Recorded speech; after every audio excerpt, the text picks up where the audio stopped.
గారు ప్రభుత్వం వచ్చిన తర్వాత ఈ రాష్ట్రంలో బెల్ట్ షాపుల బెల్ట్ తీస్తామని చెప్పేసి పలు సందర్భాల్లో చంద్రబాబు గారు ప్రకటించారు. కానీ ఎన్ని బెల్ట్ షాపులు మీరు పట్టుకున్నారు, ఎంతమంది మీద కేసులు పెట్టారని చెప్పి అడుగుతా ఉన్నాను.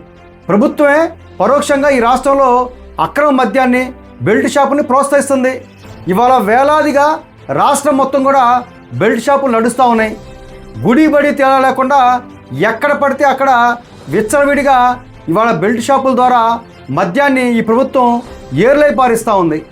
ఇవాళ రాష్ట్రంలో ఎక్కడ చూసినా చిల్లర కొట్టు నుంచి పట్టణాల్లో వీధి చివరకు కూడా బెల్ట్ షాపులు వెలిసినాయి. ఇవాళ చంద్రబాబు గారేమో తెల్లారు లేస్తే కేవలం మీటింగుల్లో పేపర్ ప్రకటన ద్వారా బెల్ట్ షాపుల్ని మేము అక్రమార్కుల భరతం పడతాం, బెల్ట్ షాపుల బెల్ట్ తీస్తామంటూ ఉంటారు. నేను అడుగుతా ఉన్నాను చంద్రబాబు గారిని, మీరు వచ్చిన తర్వాత ఈ రాష్ట్రంలో మద్యం ఈ రకంగా ఏర్లై పారుతూ ఉంటే ఈ ప్రభుత్వం ఏం చేస్తుందని చెప్పి అడుగుతా ఉన్నాను. అంటే ప్రజల్ని మద్యానికి బానిసలు చేసి మీ పబ్బం గడుపుకుందా ఉన్నారు అనుకున్నారా అని చెప్పి అడుగుతా ఉన్నాను. మీరు సంక్షేమ పథకాలు చేయట్లా, అభివృద్ధి చేయట్లా, కేవలం అమరావతి పేరు చెప్పి దోచుకుంటా ఉన్నారు. రాష్ట్రంలో మెడికల్ కాలేజీలు అమ్ముకుంటా ఉన్నారు.